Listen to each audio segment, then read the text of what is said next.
Hi guys, it's Poe here. I guess it's time to do a video update on my project car. It's still the 1985 Camaro Sport Coupe.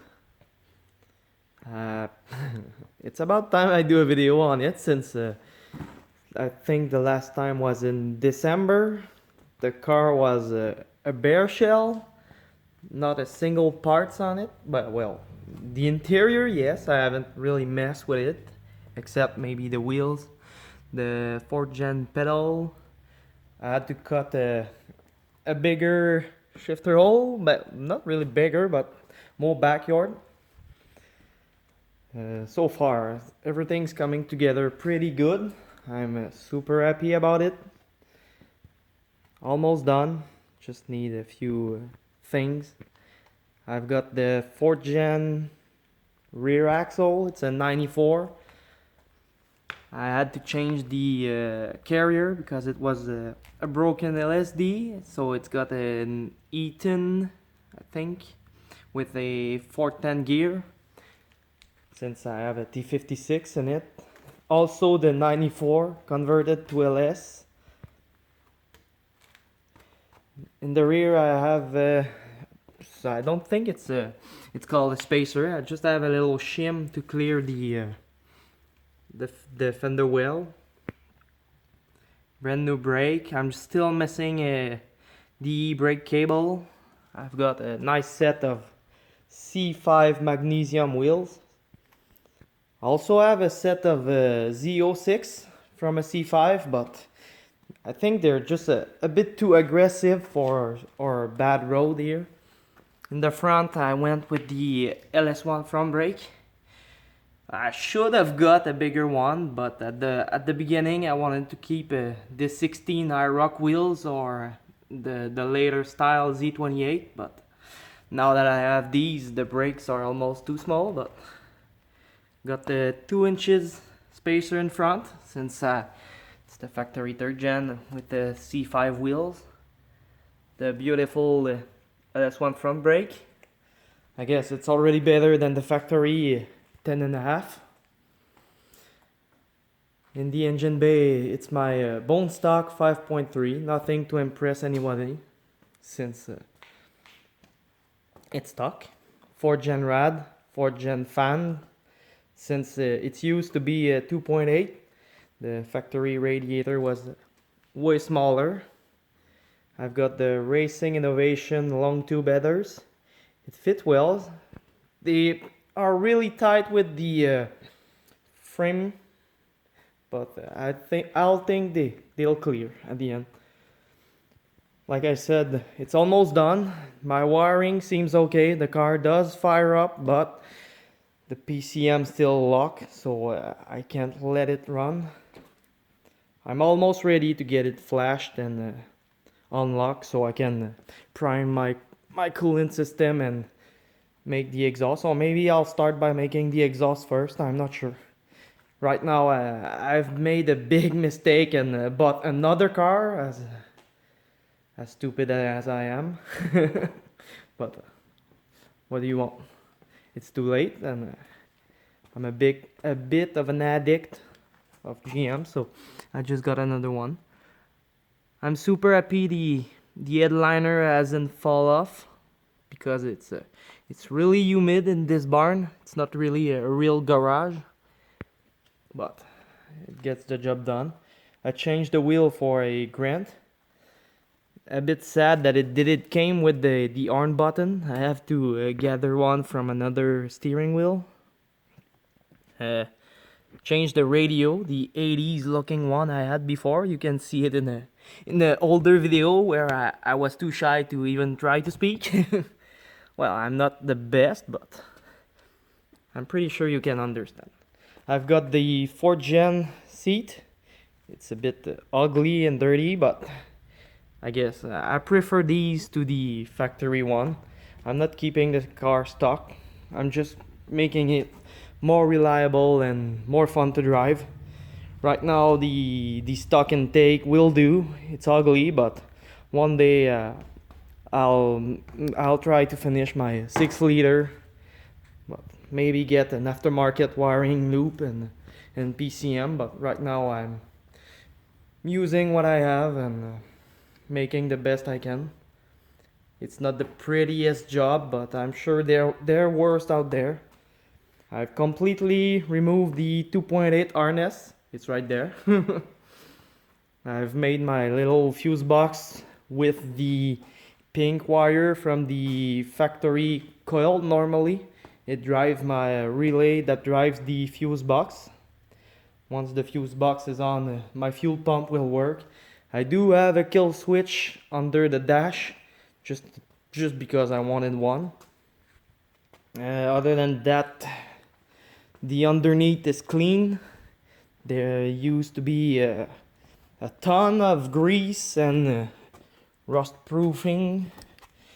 It did its job because the car has more than 200k miles, still rust free. From being in Canada, it doesn't really get any better.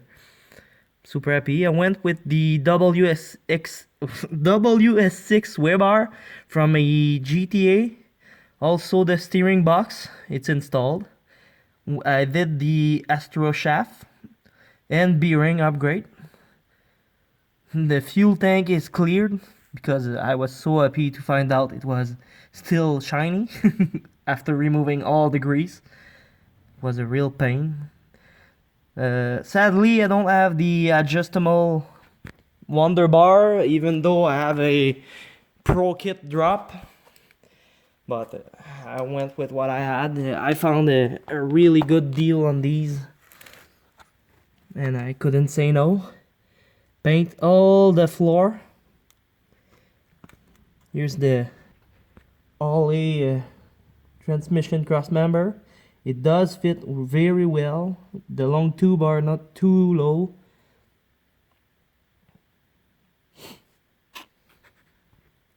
Super happy. Almost everything went as it should. And that's my father's Nova. He used to be driving too, but it's not anymore. LS1 oil pan. I notched the cross member just to be sure. Didn't really want to mess the span since it's pretty low, but the cross member is notched. All new bushing in the front, all new ball joint, all new strut. Oops, it's unplugged. I do have a factory aluminum drive shaft. I just cleaned with a nylon brush so I don't mess the drive shaft. Again, excuse the really bad filming. I'm only using my cell phone and I'm not equipped at all to do some great footage. Also, I do not have anything to edit. No fancy stuff yet. Maybe one day. We'll see. I also changed all the parking lights and bulb for Dell. I also switched the marker for a Berlinetta one because I think they're prettier. I just ordered my new headlight to have the new style with the bulb that I can change, and I will upgrade them to Dell too. But it's not arrived yet. I just ordered them. By the way, excuse my really bad speaking. I'm a French Canadian, so I'm really not used to speak in English, but I'm sure you can understand me very well. Yeah, it's pretty much it. Super stoked about it. I still need to order a cold air intake, do my exhaust, installing the subframe connector. I was about to forget these. It went with the same kit of the tubular arm. May also do an alignment on the car and torque every single suspension bolt and install the link kit, because they're not even on the car yet. They're still there in the box. So that needs to be done. And I'll show you the reason of why I'm so slow at finishing up. I went and bought this 95 Impala SS. I did a video on it and it broke on me the first week, but it was a 350 carb swap. It's sad because it's a supposed to be an LT one in there. And here's why I haven't finished the 85 Camaro yet. I bought another Impala SS, but this one is a bit crusty. It's a real Canadian car. Well, it's not even a Canadian car, but I'm sure it did a couple of winter driving, and the floors are gone. They've been patched. It's a really rusty example of an SS, but the interior is mint. Still got the LT one in it. It's still got the 4L60E, but it does have a 373 gear in it. I've messed with it a bit. I had to redo all the brake line and the rear axle and the front after the proportioning valve. It's an ugly job, but I didn't really care since the car is a complete rust bucket. The AC works though. I've just had a couple of gas. So here's why my Camaro is not finished yet. I've bought another SS, but I do enjoy this one a bit. It's a bit too silent. I don't like the mufflers on it, but at least it spins tires. So I just wanted to make a quick update on my project car, since I'm not really uploading often. I guess you can tell why. I suck and I'm pretty broke, so here's this. See ya.